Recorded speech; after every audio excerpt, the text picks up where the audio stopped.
Hello, everybody. Good morning. Yes, come on up, everyone. Lovely officials with me today. All right. Dr. Carson, come on up. Thank you so much. Good morning and Happy New Year, everybody. It's great to see you. It's great to be with a very packed room. I'm sorry we kept you all very busy over the holiday break. And I know there is a lot of news out there today, both here at home and around the world. I will be happy to take all of your questions on all of that news. But first, I'm really honored to be standing up here today with esteemed members of the President's Cabinet and his health team to make an important announcement with respect to the President's domestic promise to make America healthy again as we kick off the new year. In less than a year in office, the President and his incredible MAHA team have made real progress on this front. Here are just a few of the significant MAHA achievements thus far.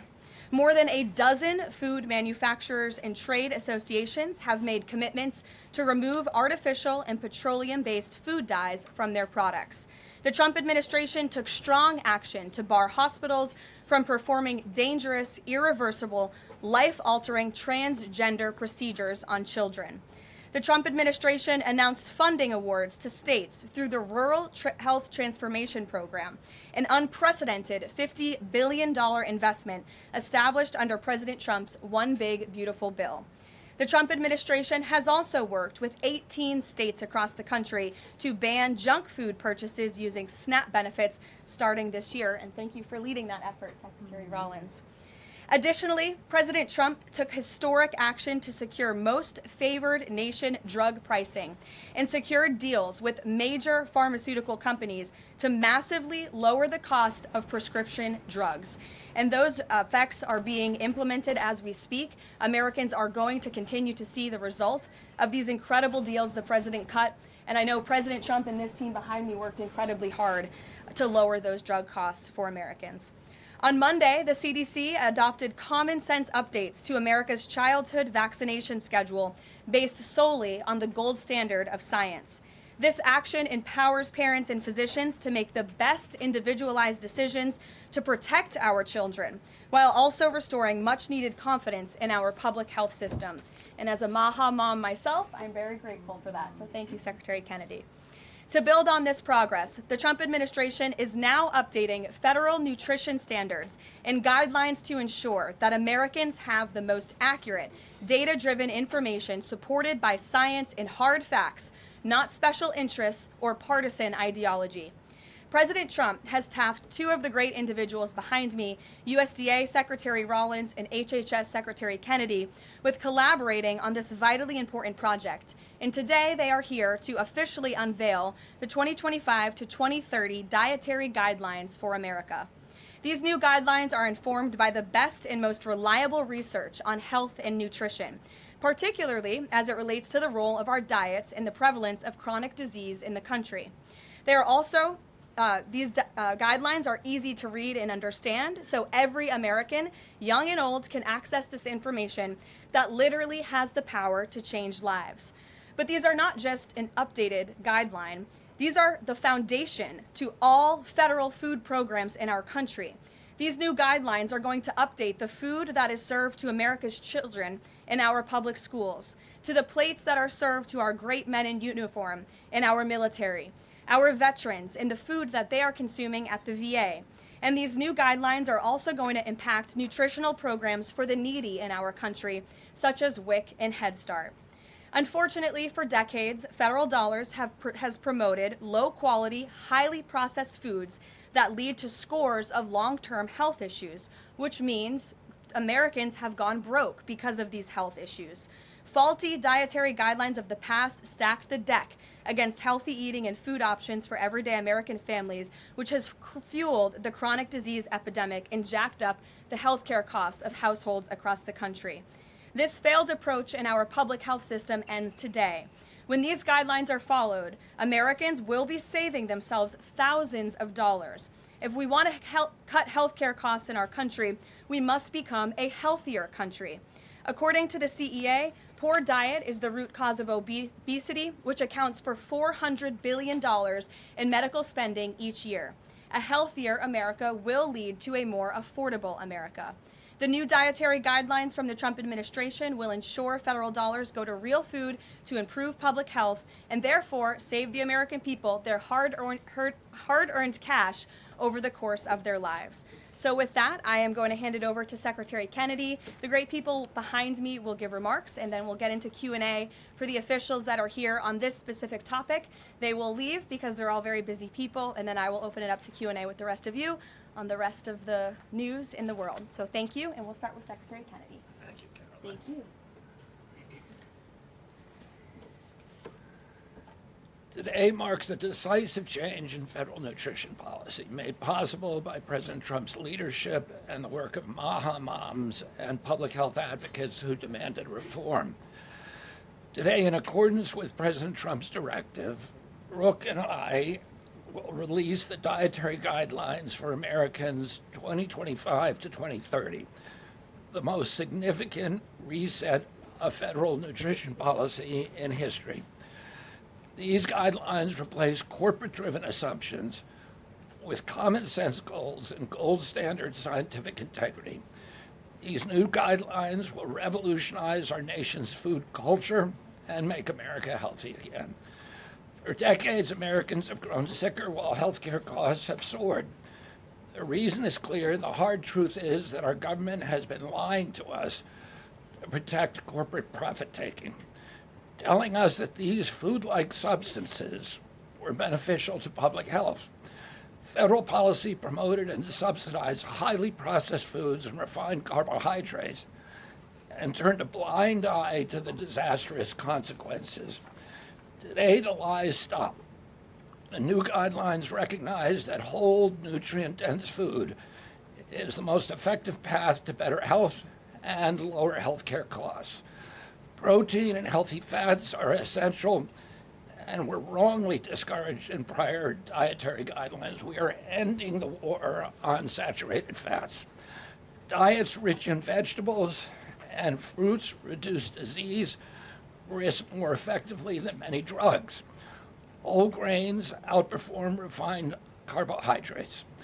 Added sugars, especially sugar-sweetened beverages, drive metabolic disease, and today our government declares war on added sugar. Highly processed foods loaded with additives, added sugar, and excess salt damage health and should be avoided. As Secretary of Health and Human Services, my message is clear: eat real food.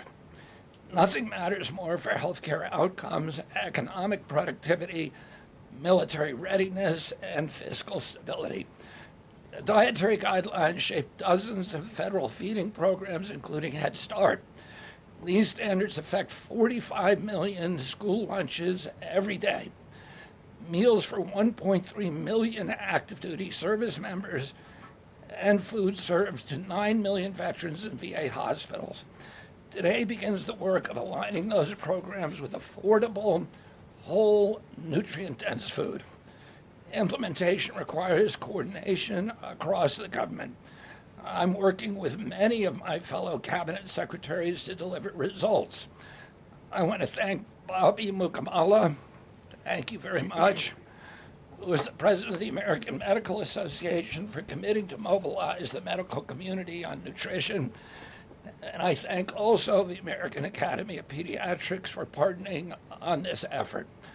I also look forward to working with Dr. Jay Bhattacharya and Dr. Marty McCary to fund and prioritize rigorous nutrition research at the NIH and at the FDA. The stakes are measurable and severe. A Johns Hopkins analysis estimates that 48% of every federal taxpayer dollar now goes to healthcare. The CDC reports that 90% of healthcare spending treats chronic disease. That means that 40%, 40 cents of every dollar that taxpayers pay in this country is going to treat diseases that could be averted through good food. The United States has the highest obesity and type 2 diabetes rate in the developed world. We spend 3 times more per capita than the European Union on healthcare, yet our life expectancy is 5 years lower, largely due to diet-related chronic disease. Our childhood obesity rate is 5 times higher than countries like France. 1/3 of U.S. teens have prediabetes, over 35% are overweight or obese, and 20% of young adults have non-alcoholic fatty liver disease. 77% of military-aged Americans are ineligible for military service because of diet-related conditions. If a foreign adversary sought to destroy the health of our children, to cripple our economy, to weaken our national security, there would be no better strategy than to addict us to ultra-processed foods. It's shocking that our own government helped to drive these cataclysmic changes in our diet. The damage is real, it is preventable, and President Trump has ordered it to end. If the United States reduced obesity, type 2 diabetes, heart disease, and Alzheimer's to Japanese levels, we would save approximately $600 billion a year. About 50% of Medicare's projected long-term deficit, or $5,000 per family annually. Current policy worsens the problem. 42 million Americans rely on SNAP, where common purchases include sugary drinks, candy, and chips. 78% of SNAP recipients are enrolled in Medicaid, and 90% of Medicaid spending goes to chronic disease. These incentives raise healthcare costs and undermine health. This must change. A new framework centers on protein and healthy fats, vegetables, fruits, and whole grains. And you can see the food pyramid here.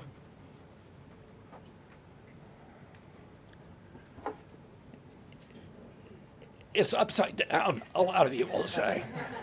But it was actually upside down before, and we just righted it.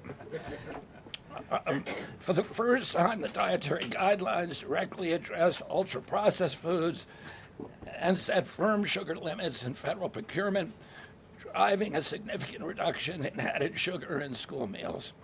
I want to thank President Trump for his leadership and the partners committed to ensuring that federal food dollars support real food and better health. Thank you.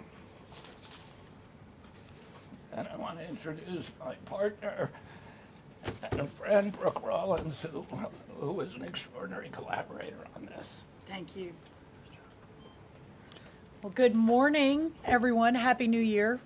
What a honor to be here. I think this is Karoline's first press conference back, and what a great way to start the new year, 2026. I want to thank Secretary Kennedy. Your commitment to the well-being of Americans is such a blessing to this nation. We have been working on these new dietary guidelines really since almost day one. Bobby and I were voted on the same day and sworn in on the same day. So I think the partnership from minute one has been real and extraordinary. As Secretary Kennedy mentioned, America is in the middle of the worst chronic health crisis in our nation's history. Over 40% of the roughly 73 million children in the United States have at least one chronic health condition, and nearly 90% of healthcare spending goes toward treating people with chronic disease. Secretary Kennedy mentioned that, but it is really important to keep underscoring that fact. This crisis is unacceptable. It prevents Americans from living healthy and happy lives. And for decades under both Republicans and Democrats, federal incentives have promoted low quality, highly processed foods and pharmaceutical interventions instead of prevention. As a result, nutrient-dense whole foods grown by America's farmers and ranchers have been increasingly displaced. The Trump administration is acutely aware of this danger, and today this announcement is making a major step in doing something about it. Thankfully, the solution is simple and should be non-controversial. Eat real food. This is the main message of the new Dietary Guidelines for Americans 2025 to 2030, which encourage households and schools to prioritize whole, nutrient-dense foods. That means more protein, more dairy, more healthy fats, more whole grains, more fruits and vegetables, whether they are fresh, frozen, canned, or dried. We are finally putting real food back at the center of the American diet. real food that nourishes the body, restores health, fuels energy, and builds strength. This pivot also leans into the abundant, affordable, and healthy food supply already available from America's incredible farmers and ranchers.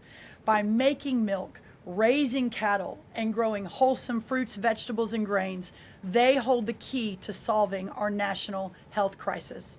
And President Trump is mobilizing government to ensure families across America have greater access to these healthy foods. In the past 12 months, inflation has slowed and wages have risen for the first time in 5 years. Under President Trump's leadership, prices for everyday staples are declining and more help is on the way.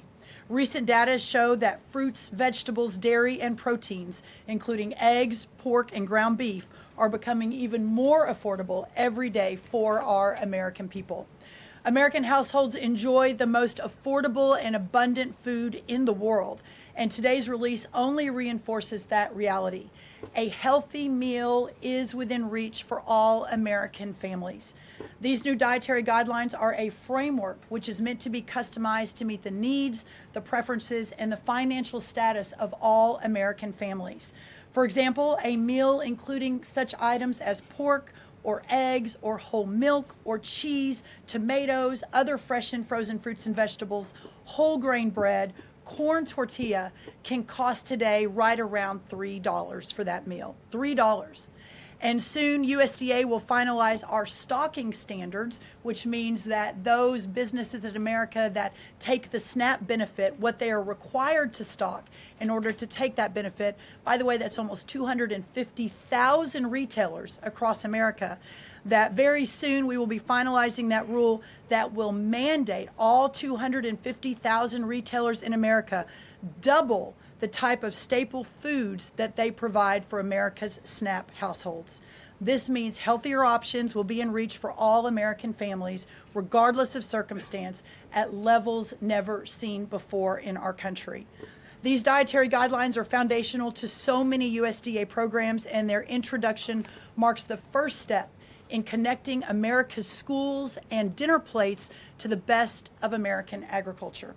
Make no mistake, under President Trump's leadership, we are restoring common sense, we are restoring scientific integrity, and we are restoring accountability to federal food and health policy.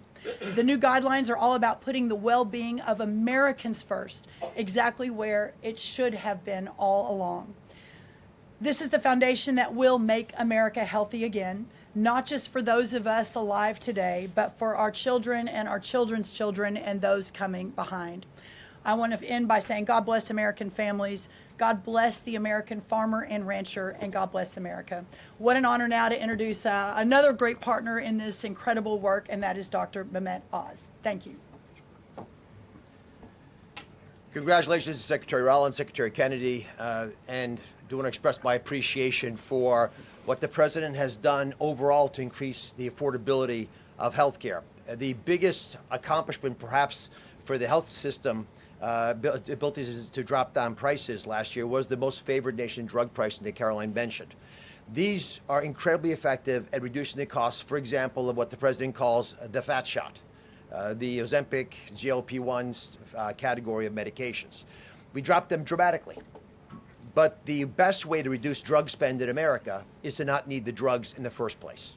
What you're hearing today with these dietary guideline adjustments are going to be massively effective, and not just dropping the need for us to buy these weight loss drugs, but buy these expensive drugs for autoimmune problems. We have evidence that food is medicine when it comes to conditions as varied as mental health issues from Alzheimer's and depression to fundamental realities of how children learn in school. So the question then becomes, what is this actually going to do in dollars and cents?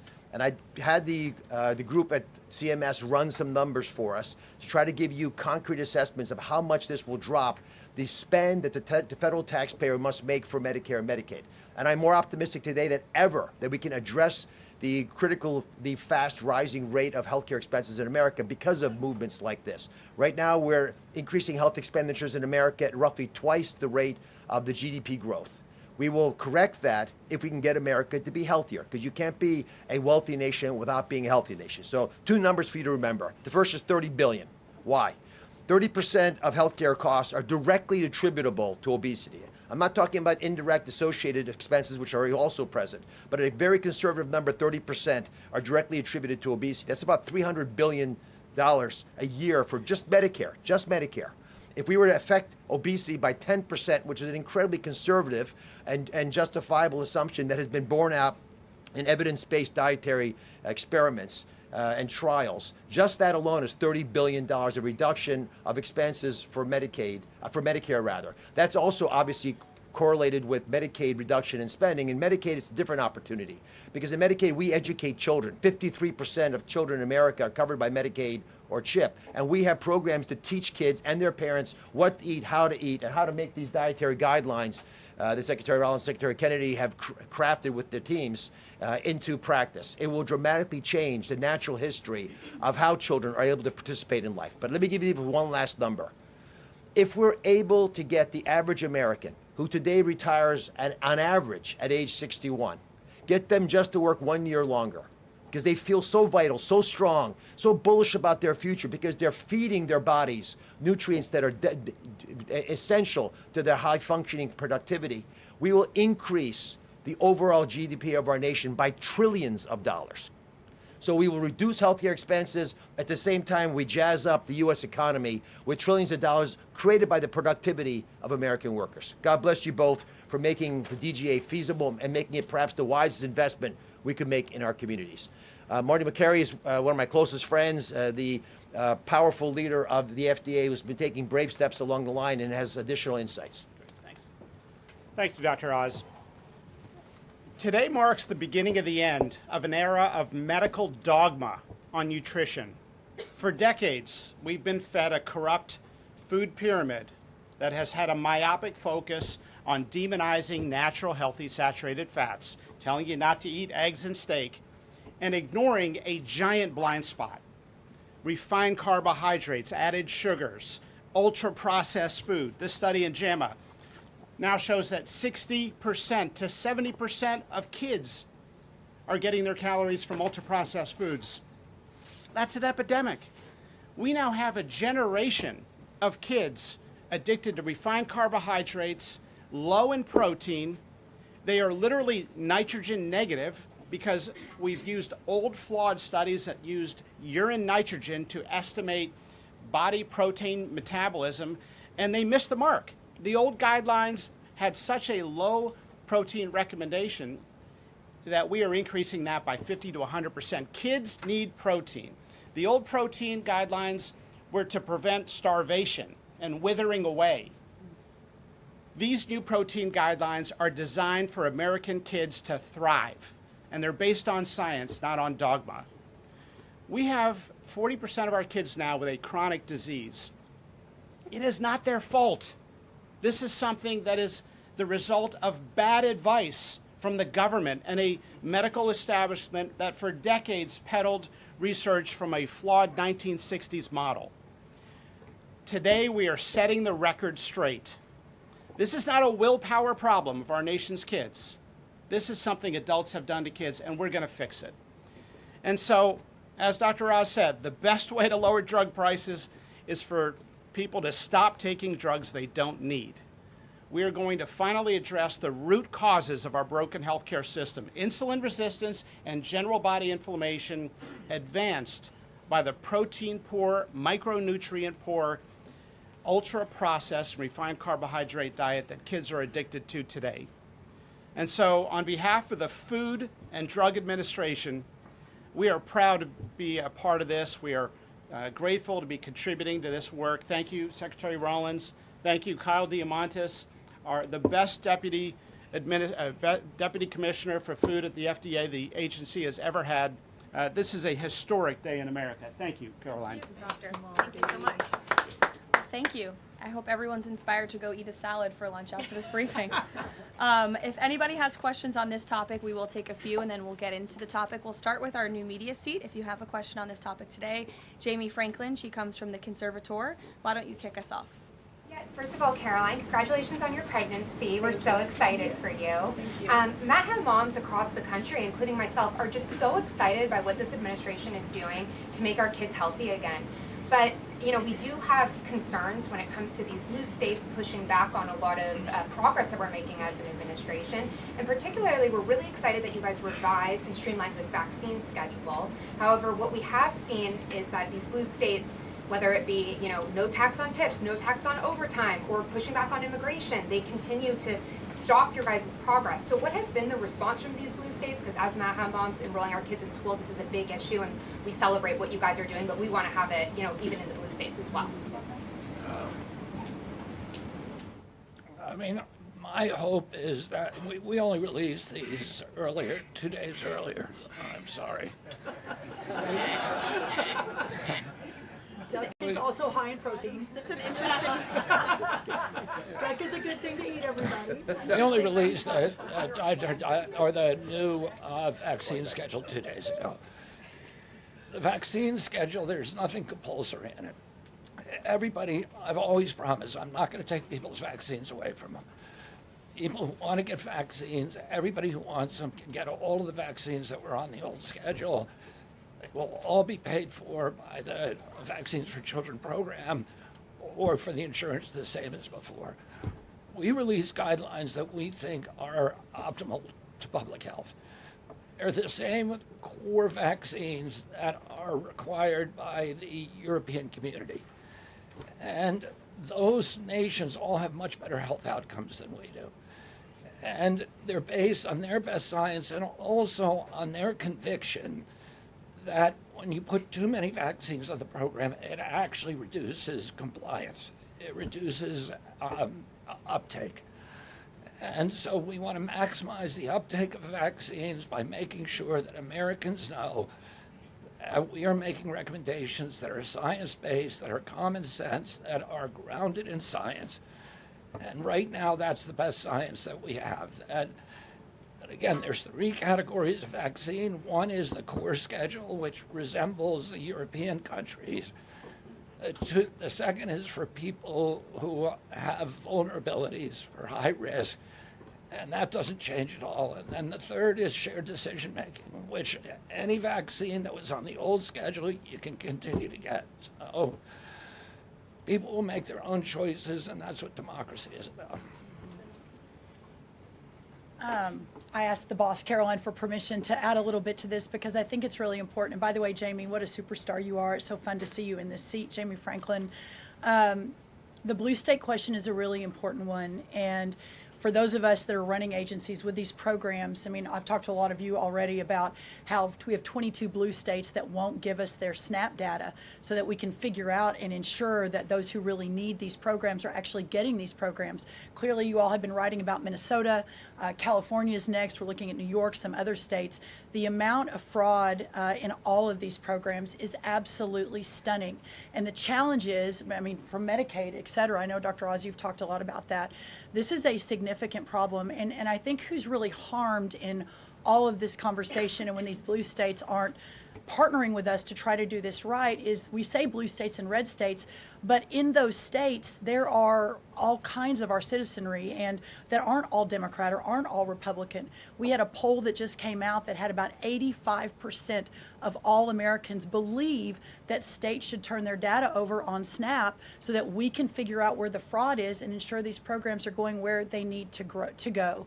So my request of these blue states and these blue state governors is partner with us. Let us figure out how to do this better. Let us make sure that whether it's the vaccine schedule or the SNAP program or the Medicaid program or the child care program, that we are doing everything we can to protect every tax dollar, but to also ensure those who need it the most vulnerable in our society, are getting the programs they need versus those who A, are not even supposed to be here, or B, are cheating the system.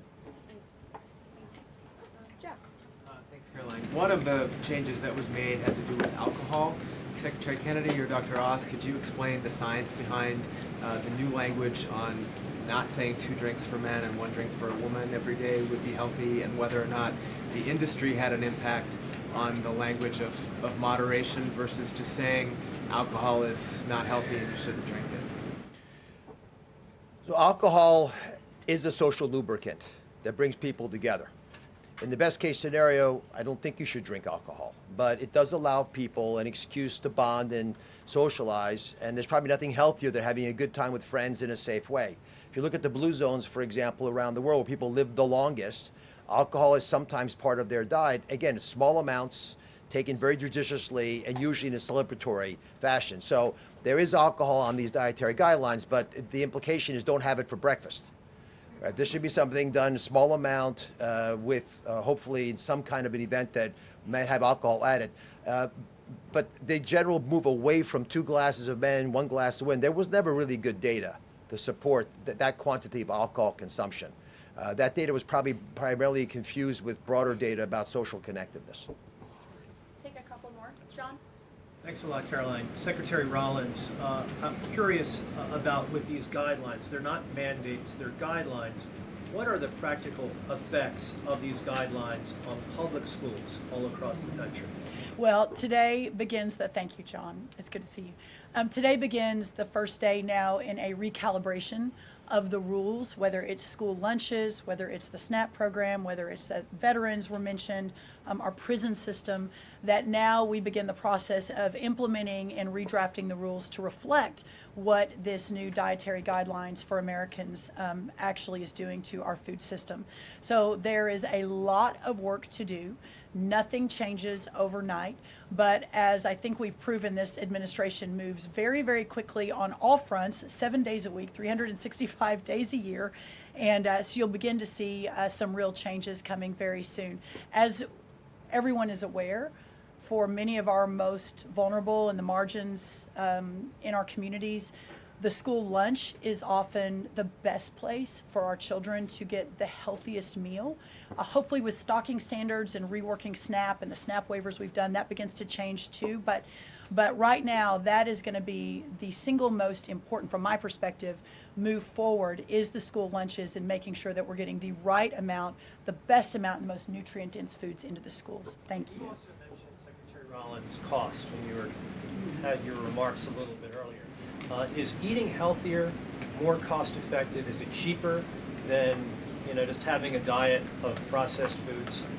I had a whole chart to show you, but left it in the back, unfortunately, that yes, indeed, that eating healthy, for the most part, we've got 100 simulations, is actually less expensive. The challenge is the access to those healthy foods, especially in parts of America where they have food deserts. They don't have a H-E-B or a Kroger or a Central Market. These are all Texan grocery stores, but whatever similar across the country. But that is why these stocking standards in SNAP are so important. So if you have a economically challenged family, and the only place they're getting their food is the 7-Eleven. We have a longer term important policy priority, and that is getting grocery stores into these lower margin communities. But for now, requiring those retailers, those 250,000 retailers across America, to double their stocking of healthier foods. That will allow us to immediately get these better foods into all communities, but especially the most vulnerable. Thank you, John. Let me just add something to that. Brooke and I are working on a program. Affordability is the priority for the president. And we know we have to make it easy and accessible for healthy foods for every American. And we believe we can do that. We think affordable food is within reach of every American family. We are working on a education and information program that will allow American families all over the country to come onto our website and find the healthiest foods at the lowest cost for themselves. I'd also just add this. The idea that a cheap meal made of processed food is cheap is an illusion, because you're paying for it on the back end. You're paying for it with diabetes, with obesity, with illness. And if you internalize that cost of the meal, it would be a tiny fraction of the long-term cost of eating bad food. So we'll take one more in the white blazer. Thank you. Caroline. Secretary Kennedy, you mentioned healthy fats, but also ending the war on saturated fats. Can you clarify how much saturated fats Americans should be consuming? I'm going to let Marty take that since he wrote a book about it. Look, the old dogma in the 1960s when Eisenhower had his heart attack and Ansel Keys said it was the saturated fat. That's never been substantiated. And so that flawed research has become dogma over the years, and eventually the conversation was sidelined. In this new guidance, we are telling young people, kids, schools, you don't need to tiptoe around fat and dairy. You don't need to push low-fat milk to kids. And we are maintaining the 10% of calories as saturated fat in the guidance. The real issue is protein. The fact that 60 to 70% of the calories of kids today in America is ultra-processed food. These are the issues that have become giant blind spots where we're now putting attention. And we hope that there are conversations in every school board in America, in every church and synagogue and house of worship, every home in America will now have conversations. We've got to talk about school lunch programs, not just putting 6-year-olds on Ozempic. Food can be curative. We've got to talk about the microbiome and fiber and healthy whole grains and the good soil that food comes from and the healthy, clean waters and good farming techniques. So that's the focus of this guidance. Thank you. Great. Some of you may be wondering why Dr. Carson is here. He is our National Nutrition Advisor working alongside Secretary Kennedy, and he's played a big role in this effort. So I want to thank you so much, Dr. Carson, for being here today. And thank all of you for being here today. I know you're all very busy people, and these people have a lot of questions on things other than diet, I'm sure. So I'm going to get to work, and thank you guys so much for coming. Thanks, everybody. Thank you. Thanks. Okay, thanks. All righty. Great. Does anyone have any questions?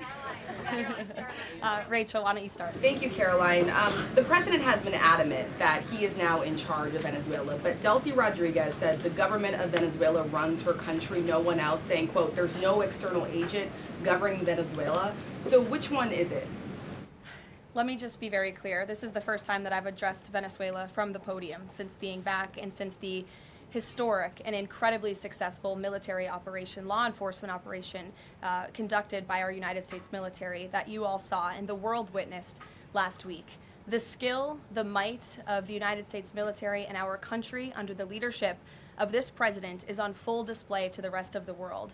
And let's just set the record straight. There isn't another military in the world who could have pulled off this operation. There is not another president in the world or in our nation's history who had the courage to authorize such a mission. And I think the world has taken notice that America is truly back.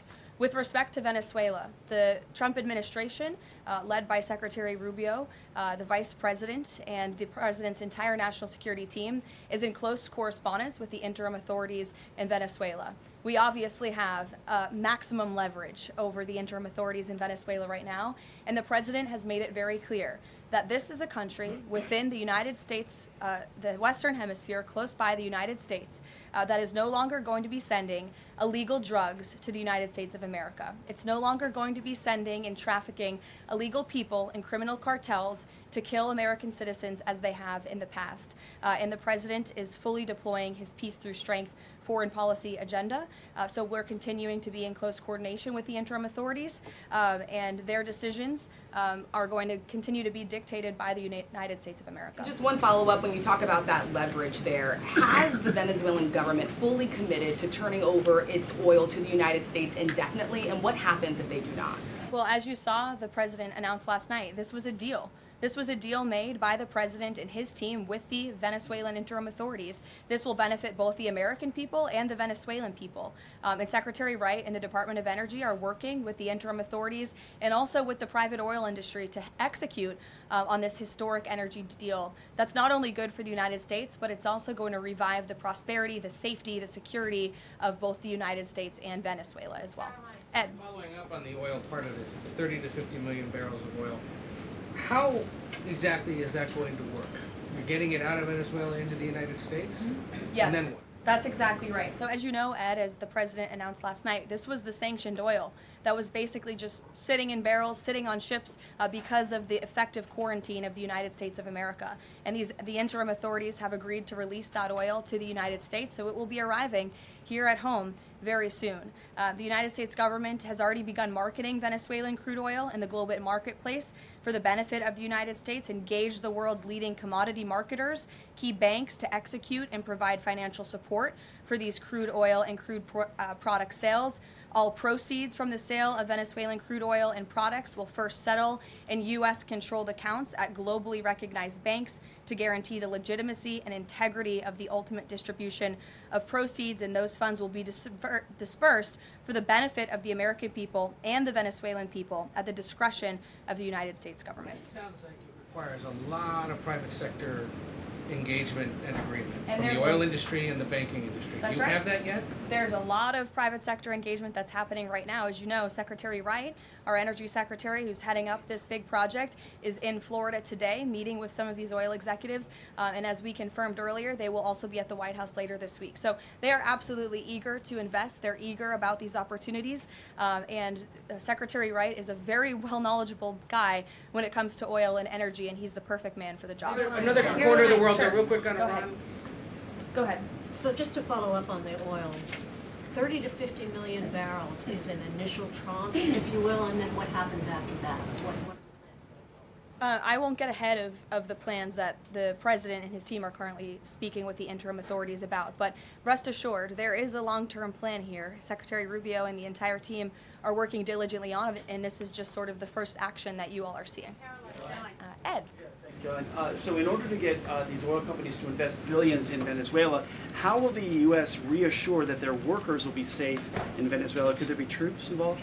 At this point in time, as you know, there are no troops on the ground in Venezuela. The president, of course, reserves the right to use the United States military if necessary. It's not something he wants to do. Diplomacy is always the first option, as you saw. He tried that with Nicolas Maduro, but unfortunately, he was an illegitimate dictator and an unserious person. And so President Trump authorized this law enforcement operation, and now Nicolas Maduro is sitting in a prison cell in New York. So certainly the president is going to do what's in the best interests of the American people, and that includes workers from our energy and oil industry as well. With that meeting tomorrow, what is the message the president is going to give to the oil executives, and what does he want to hear? Well, the meeting is on Friday, and it's just a meeting to discuss, obviously, the immense opportunity that is before these oil companies right now. Stephen. Caroline, and congratulations again. Thank you. The New Yorker had a story yesterday on the vice president, and it questioned his, quote, notable absence on Venezuela. And the sub-headline asked, was the vice president's exclusion from the operation in Venezuela an expression of his anti-interventionist ideology or political calculation? Would you be able to discuss the vice president's role in Venezuela policy? I did see that report in the New Yorker, and quite frankly, I laughed out loud because it's very clear it's a fake report that's trying to sow distrust and division amongst the president and his team. Let me just be very clear. The vice president has been involved in all policy. He is the right-hand man of the president on all policy matters, including Venezuela policy. He was, of course, read in and deeply involved in this operation from the very beginning. And he was present on the night of the operation via secure communication at a different location as to not damage the operational secrecy of this mission that was so incredibly important to ensure that this mission could be carried out successfully without endangering our troops. Sure. The U.S. seized a tanker recently. Russia specifically asked the United States not to seize that tanker. Does this action risk a larger conflict with Russia? I believe you're referring to the Bella 1 tanker that was seized this morning. The Department of Justice and the Department of Homeland Security, in coordination with the Department of War, did announce that seizure this morning for violations of U.S. sanctions. I've spoken about the enforcement of our sanctions policy at the podium prior to the new year, and this administration is going to fully enforce the sanction policy of the United States. The vessel this morning was seized in the North Atlantic pursuant to a warrant issued by a U.S. federal court after being tracked, and this was a Venezuelan shadow fleet vessel that has transported sanctioned oil, and the United States of America, under this president, is not going to tolerate that. I would also just add the vessel had a judicial seizure order, and the crew, so that means the crew is now subject to prosecution for any applicable violation of federal law, and they will be brought to the United States for such prosecution if necessary. Kelly. Caroline, Happy New Year to you. Thank you. You I'd too. like to talk to you about a couple of things real quickly. The first question about the Venezuelan people. As you know, there's some 8 million Venezuelans here, some of them celebrating in the streets. There are Venezuelans on the ground who are concerned about their safety. What does the Trump administration, what is it doing to actually help people in Venezuela understand that they will be secure throughout this transition? I think the fact that this president actually followed through on the long-held promise of the United States of America, the bipartisan promise to take down the illegitimate Maduro regime, should give assurance to the Venezuelan people and also Venezuelan Americans who fled this communist regime for a better life here at home, that this is a president who is serious about taking down illegitimate regimes and who is also serious about securing the security of the United States of America, including the Venezuelan American people. And I would just add that this is something that not just Republicans and President Trump have talked about for a very long time, but it is also something that Democrats have advocated for. In 2020, Chuck Schumer said that that at the time, President Trump had not brought an end to the Maduro regime. The Maduro regime is more powerful today and more entrenched today than it was when the president began. Now you hear Chuck Schumer out there saying this is reckless. The American people and the Venezuelan people should be in fear. But this is something that Chuck Schumer has long advocated for. Senator Chris Van Hollen, same thing, had said that the United States is going to use its leverage and influence to push for negotiations to transition to the truly elected leader. This was under President Biden. We know Maduro and his cronies don't want to go quietly into the night. The U.S. needs to work to ratchet up the pressure. Now, Senator Holland says it's an illegal act of war to get rid of Nicolas Maduro. So the hypocrisy is really astounding here, and thank you for giving me an opportunity to point it out, Sorry, go ahead. Yes. So there are reports that the administration is demanding that Venezuela cut ties with China, Russia, Iran, and Cuba. Can you confirm? I'm sorry? Reports that the administration has essentially demanded that Venezuela cut ties with China, Russia, Iran, and Cuba. Can you confirm that? Well, those alleged demands were made in a classified briefing by Secretary Rubio, and I know that there's a lot of leaks coming out of these classified briefings, so I'm not going to confirm or deny or get into what the Secretary has said in classified settings to members of Congress. But I think that the administration has made it quite clear to the interim authorities in Venezuela that this is the Western Hemisphere, and American dominance is going to continue under this president. There have also been reports that the U.S. could potentially buy Greenland as one potential option on the table. What would such an offer look like? Is there anything monetarily you could provide, any details there? Well, that's something that's currently being actively discussed by the president and his national security team.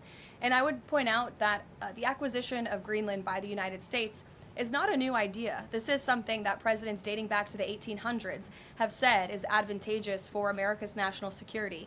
The president has been very open and clear with all of you and with the world that he views it in the best interest of the United States to deter Russian and Chinese aggression in the Arctic region. And so that's why his team is currently talking about what a potential purchase would look like. Jackie. Caroline, just following up on Greenland, why not rule out taking it by military force?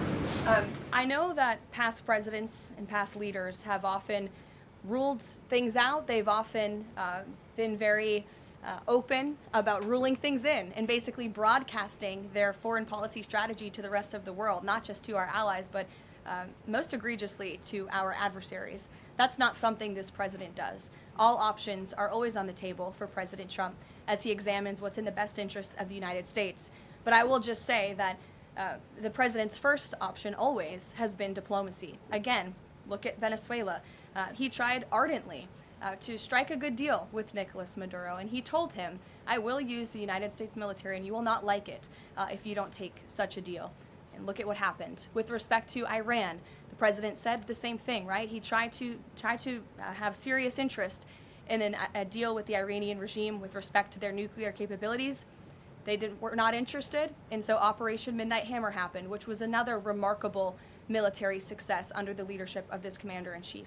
So the president keeps his options open, but diplomacy is always the first. Quickly, just one additional follow-up on that. Does the president recognize Denmark's ownership as part of the kingdom? Because there have been some Republican senators questioning the claim that Denmark has to Greenland. Is the president in that camp with them, questioning the legality of I have not heard him question it personally, but you're welcome to ask him yourself next time you have the chance. Sanctions are being lifted for Venezuela.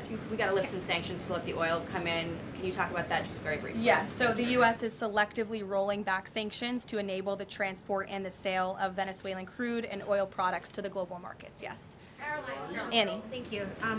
There are some reports from Venezuela that the country's leaders are cracking down on the population, specifically suppressing public expression of support for Maduro's ouster. Is that kind of behavior consistent with what the president wants to see, how the president wants to see the leaders to take on the population? It would not be consistent, and I'll let the president's national security team speak further on that. I know they are well aware and tracking. Kelly. Two questions. One, on the seized vessels, the Bella, the Sophia, can you tell us where they're headed, what happens to any existing cargo, and you reference personnel but potentially facing prosecution? That's one thing I'd like to follow on. And then on the Bella. Yes, okay. And on Annie's question, if I could also ask, does the administration believe that the interim regime should release all political dissidents and prisoners and return detained Americans? That's not a question that I've personally spoken about to the president with, so I will let him answer that question. I don't want to make new policy at this podium today with respect to Venezuela.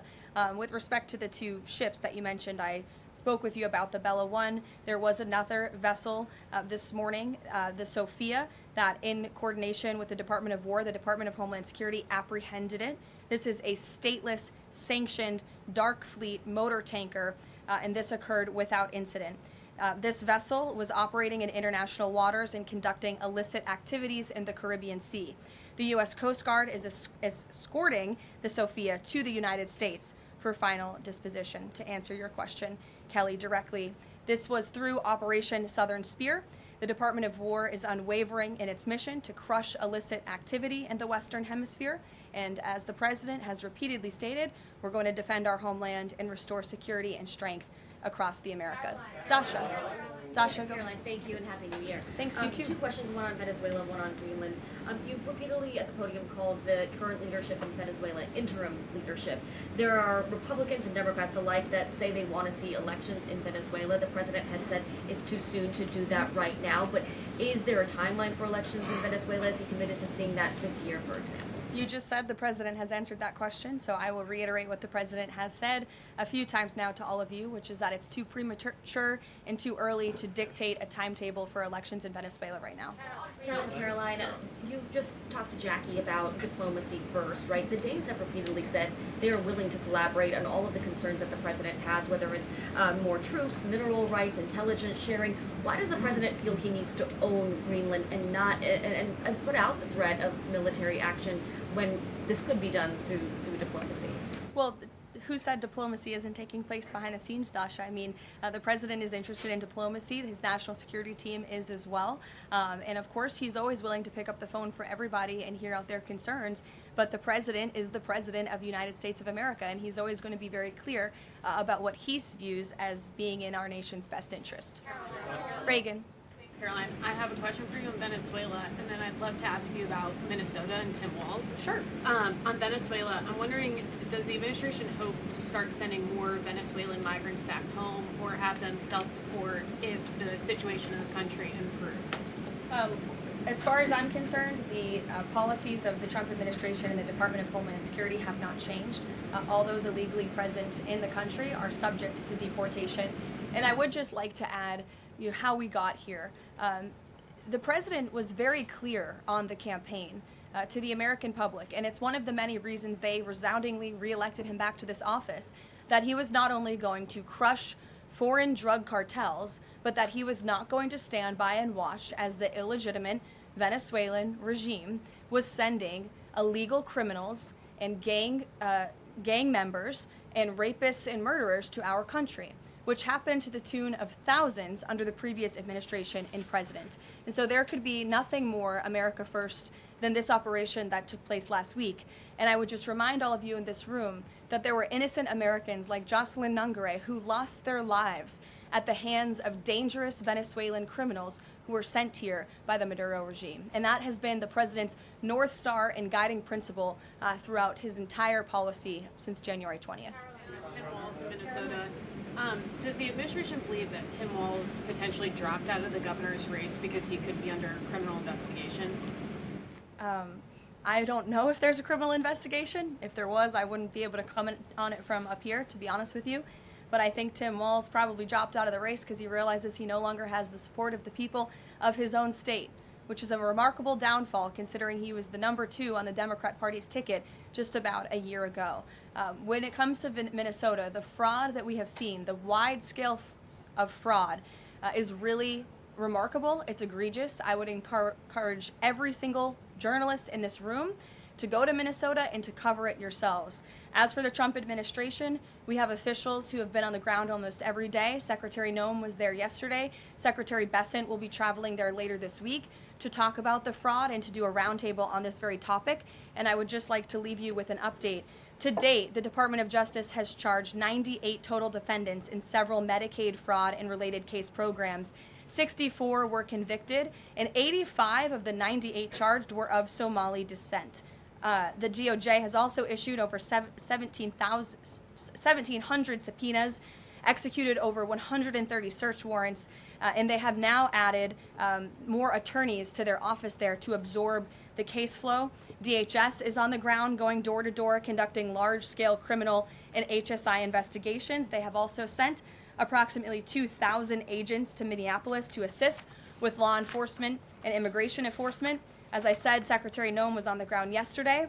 The Department of Health and Human Services has also begun requiring a justification and photo evidence for all child care related payments nationwide, and they required Minnesota to conduct a full audit of all child care centers. They also froze $185 million in funding to Minnesota.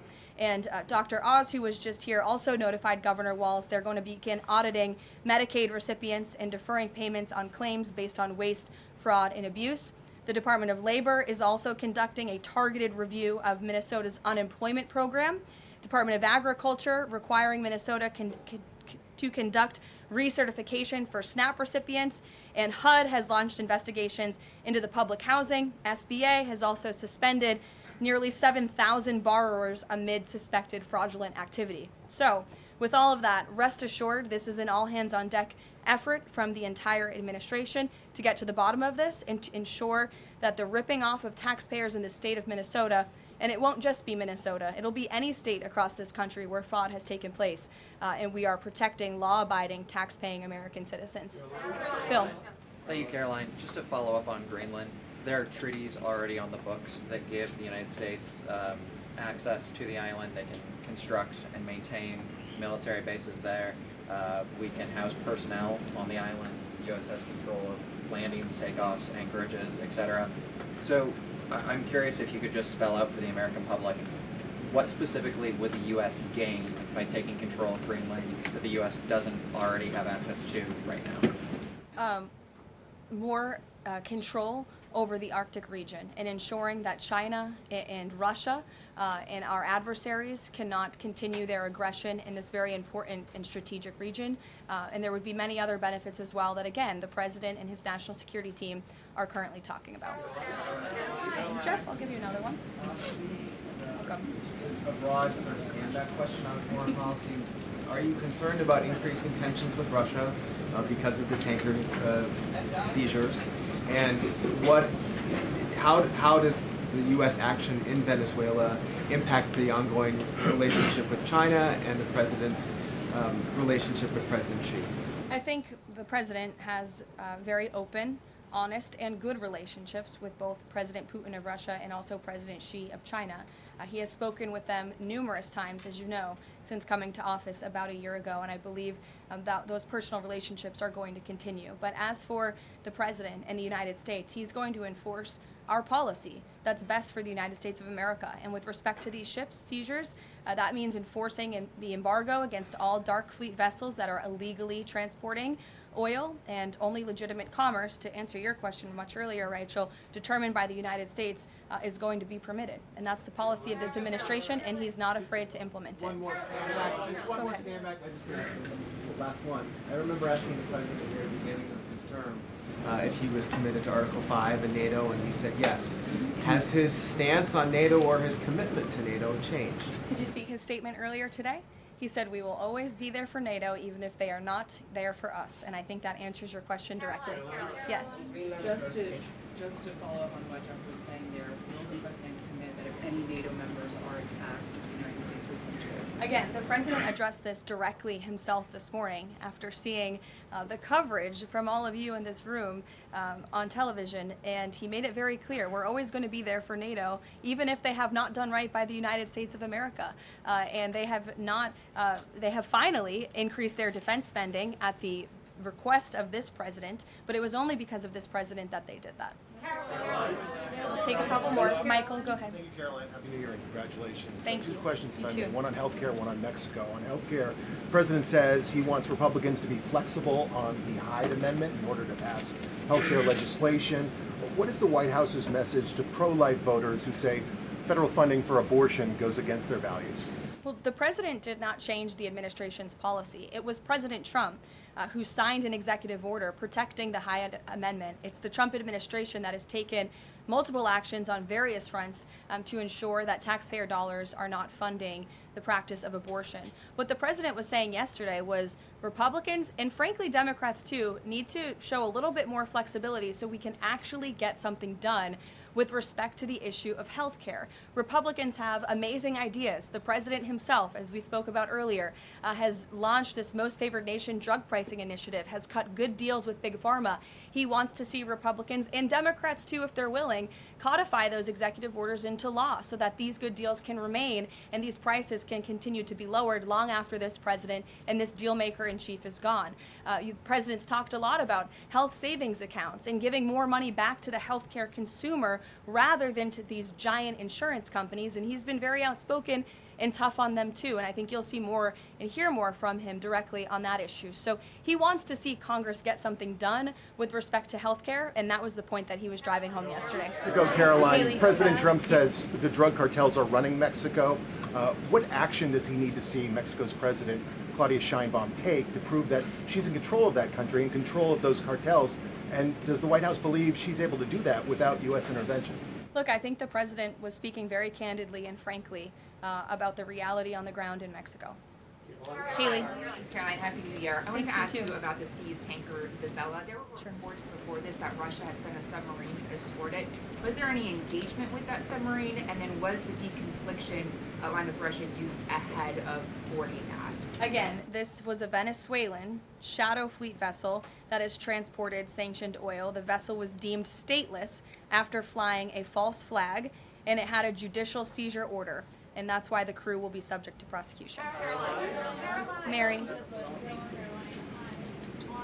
Colombia, the president talked over the weekend and suggested that he would be open to an operation there.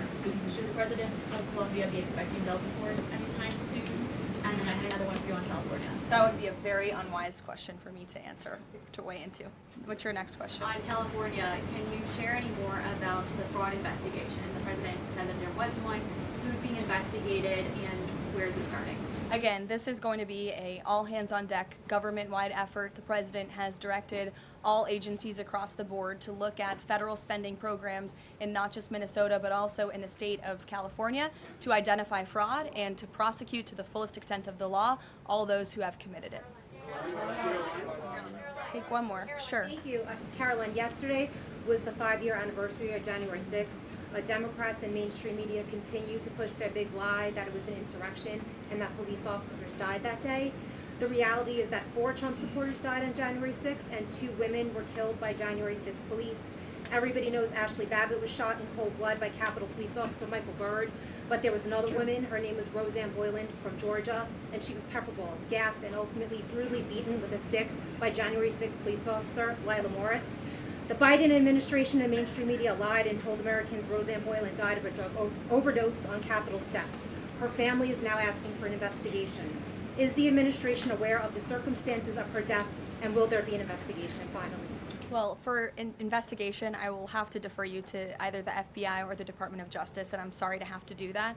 But with respect to all of the facts that you just laid out, the White House relished the opportunity yesterday to actually create a new website to share the facts with the American public, but also all those in this room. We knew the media would be covering January 6th quite a bit because they think it's something that the American people are still believing their lies on. They think it's something that still helps their case against this president. Obviously not, or else he wouldn't have been reelected in an overwhelming fashion in November of last year. And so I would encourage everyone to take a look at the website. It's quite well done. And thank you all very much. It's great to be back with you.